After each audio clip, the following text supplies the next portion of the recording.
दोस्तों, प्रधानमंत्री नरेंद्र मोदी का कहना है कि भारत उनके अगले कार्यकाल में $5 ट्रिलियन जीडीपी के साथ दुनिया की तीसरी सबसे बड़ी अर्थव्यवस्था बन जाएगा। वैसे आपको बताते चलें कि प्रधानमंत्री का यह दावा बेबुनियाद नहीं है और इंटरनेशनल मॉनेटरी फंड का भी अनुमान है कि भारत 2027 तक अमेरिका और चीन के बाद सबसे बड़ी इकोनॉमी होगा।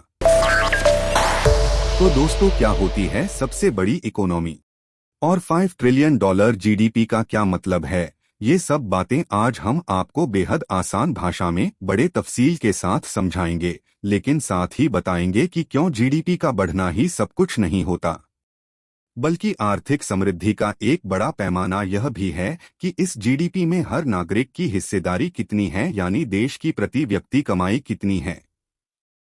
आपको जानकर हैरानी होगी कि जब भारत जीडीपी के मामले में तीसरी बड़ी आर्थिक शक्ति बन चुका होगा, तब भी वह प्रति व्यक्ति जीडीपी के मामले में न केवल अमेरिका और यूरोपीय देशों से कई गुना पीछे होगा, बल्कि दुनिया के शीर्ष 100 देशों में भी शामिल नहीं होगा। यही नहीं, आर्थिक समृद्धि के इस पैमाने पर भारत अपने छोटे से पड़ोसी मुल्क बांग्लादेश से भी पीछे होगा। तो दोस्तों, जैसा कि इस चैनल का मकसद है बिना आपको बोर किए और बिना दिमाग पर ज्यादा जोर दिए ही जटिल चीजें आसान भाषा में समझाना, तो आपको आंकड़ों और रैंकिंग की गुत्थी में उलझाए बगैर सबसे पहले बताते हैं कि सबसे बड़ी अर्थव्यवस्था का मतलब क्या होता है और भारत के तीसरी सबसे बड़ी अर्थव्यवस्था बनने के क्या मायने हैं। दोस्तों, आज दुनिया में किसी भी अर्थव्यवस्था का साइज मापने का एक ही पैमाना है, जीडीपी, और वह भी डॉलर में। यानी जिस देश की जीडीपी सबसे ज्यादा होगी वह दुनिया की सबसे बड़ी अर्थव्यवस्था होगा। जैसे आज अमेरिका, चीन, जापान और जर्मनी दुनिया की पहली, दूसरी, तीसरी और चौथी सबसे बड़ी इकोनॉमी हैं और भारत का स्थान 5वां है। अब आपके मन में सवाल उठेगा कि यह जीडीपी क्या है। तो दोस्तों, इसका पूरा नाम तो ग्रॉस डोमेस्टिक प्रोडक्ट यानी सकल घरेलू उत्पाद है, लेकिन आप इसे इस तरह समझिए कि एक साल के भीतर किसी देश में जितना सामान या सेवाओं का उत्पादन होता है, उनके कुल मूल्य को जीडीपी कहते हैं। मसलन रोटी, कपड़ा, मकान से लेकर mobile, computer, furniture, bike, car और तेल, साबुन, बिस्कुट तक, यानी सुई से लेकर जहाज तक एक वित्त वर्ष में जितना कुछ बनता है उसकी कुल मौद्रिक कीमत ही जीडीपी कहलाती है। आप पूछेंगे कि मौद्रिक कीमत क्यों? तो वो इसलिए कि हर सामान को मापने के अलग अलग पैमाने हैं। जैसे दूध लीटर में, अनाज किलोग्राम में, कपड़ा मीटर में और कुछ चीजें प्रति पीस के हिसाब से गिनी जाती हैं। ऐसे में जब हम कुल उत्पादन को एक संख्या में बताना चाहेंगे तो वह संभव नहीं होगा। यहाँ एक और पेंच है। सामान को तो आप उनकी यूनिटों में मापते हैं, लेकिन सेवाओं को कैसे मापेंगे? जैसे एयरटेल या जियो मोबाइल की सेवाओं को, या किसी रेस्टोरेंट, होटल, जिम या कोचिंग सेंटर, सॉफ्टवेयर, गेमिंग और एंटरटेनमेंट जैसी सर्विसेज की गणना कैसे करेंगे? इसका सबसे आसान और दुनिया भर में मान्य तरीका यही है कि सभी वस्तुओं और सेवाओं को उनके मूल्य से मापें। ऐसे में आप बता सकते हैं कि एक साल के भीतर किसी देश में कितना उत्पादन हुआ। मसलन साल 2022 में भारत की जीडीपी $3.39 ट्रिलियन यानी $3.39 लाख करोड़ डॉलर थी। अब आप पूछेंगे कि डॉलर में क्यों, रुपए में क्यों नहीं? तो दोस्तों, जीडीपी देश के भीतर रुपए में ही मापी जाती है और हमारे आर्थिक सर्वेक्षण से लेकर बजट तक जीडीपी को रुपए में ही दर्शाया जाता है। लेकिन डॉलर एक अंतर्राष्ट्रीय मुद्रा है जिसमें दुनिया का 80% कारोबार होता है, इसलिए दुनिया के मानचित्र पर किसी भी देश की जीडीपी को डॉलर के रूप में ही दर्शाया जाता है। इसके पीछे एक बड़ा कारण यह भी है कि दुनिया की सभी मुद्राओं का मूल्य एक दूसरे के मुकाबले घटता बढ़ता रहता है। ऐसे में जरूरी है कि तुलनात्मक रूप से सभी जीडीपी की गणना किसी एक ही मुद्रा में होनी चाहिए। तो अब आप यह तो समझ गए कि जीडीपी क्या होती है, और जिसकी जीडीपी सबसे ज्यादा वही सबसे बड़ी अर्थव्यवस्था होगी। अब यह भी जानते चलिए कि आज की तारीख में अमेरिका की जीडीपी है करीब $23 ट्रिलियन, चीन 18 trillion, Japan 5 trillion, Germany 4.3 trillion और हाल ही में फ्रांस और ब्रिटेन को पीछे छोड़कर 5वें पायदान पर पहुंचे भारत की जीडीपी है $3.39 ट्रिलियन। यानी भारत महज 3 साल में जीडीपी को $5 ट्रिलियन पहुंचाने में कामयाब हो सकता है। तो लगे हाथ यह भी समझ लीजिए कि यह जीडीपी साल दर साल जिस रफ्तार से बढ़ती है उसी को जीडीपी ग्रोथ कहते हैं, यानी वही किसी देश की आर्थिक वृद्धि दर होती है। भारत की आर्थिक वृद्धि दर फिलहाल करीब 7% है।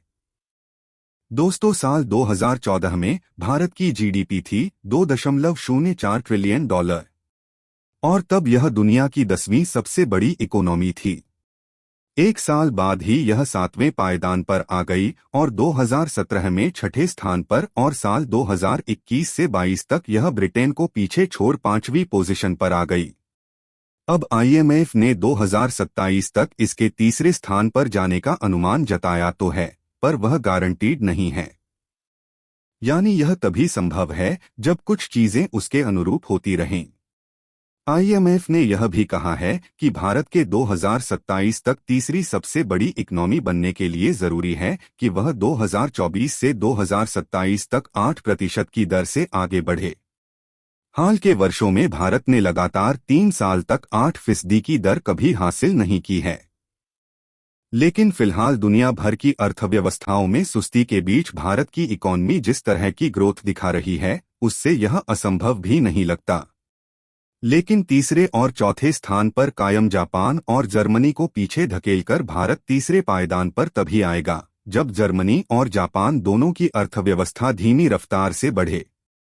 फिलहाल दोनों ही अर्थव्यवस्थाएं सुस्ती के दौर से गुजर रही हैं और अगले 1-2 साल में उनमें कोई विशेष तेजी लौटने के आसार नहीं हैं।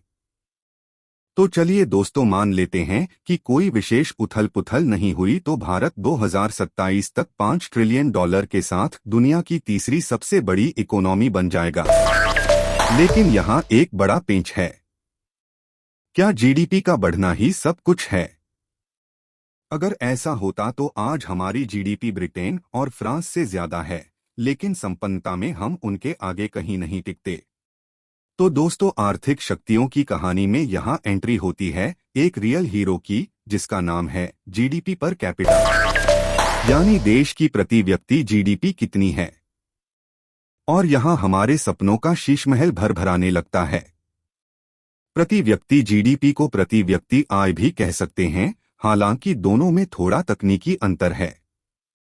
लेकिन लबोलुआब यह है कि आपने जीडीपी का जो ऊंचा पहाड़ खड़ा किया है उसमें हर नागरिक का कितना हिस्सा बैठेगा। इसका गणित बहुत ही सरल है। कुल जीडीपी में देश की कुल जनसंख्या से भाग दे दीजिए। जब भारत की जीडीपी 2027 में 5.15 ट्रिलियन होगी, तब करीब 140 करोड़ की हमारी जनसंख्या के हिसाब से हर आदमी के हिस्से आएंगे $3,440।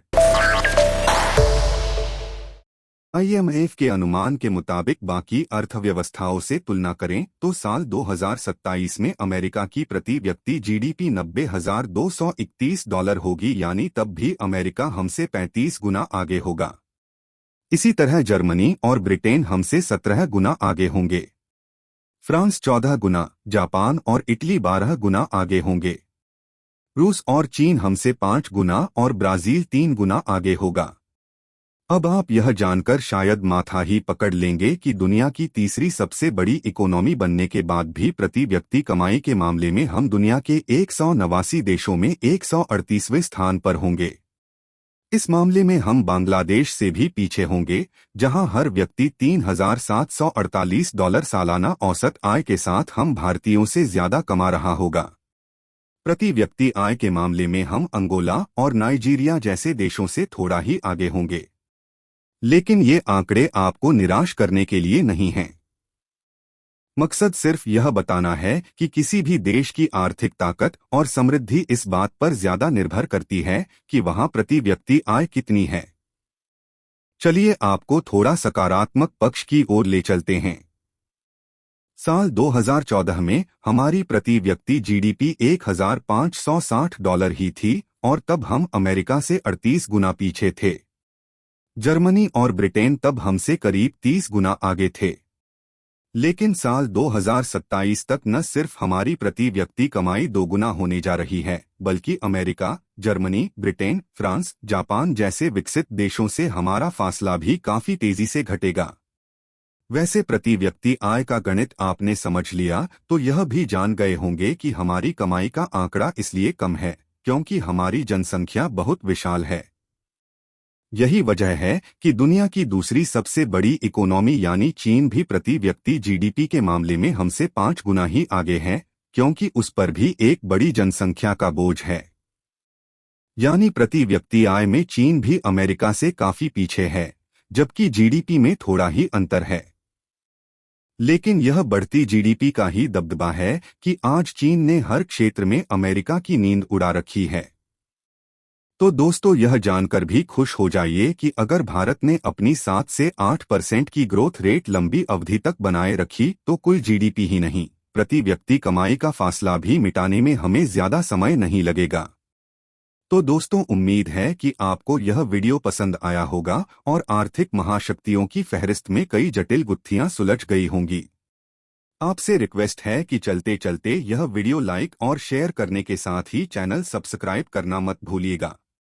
अगर कोई सवाल या सुझाव हो तो कमेंट बॉक्स में जरूर लिखें। मिलते हैं अगले ज्ञानवर्धक वीडियो के साथ, तब तक के लिए शुक्रिया, नमस्ते।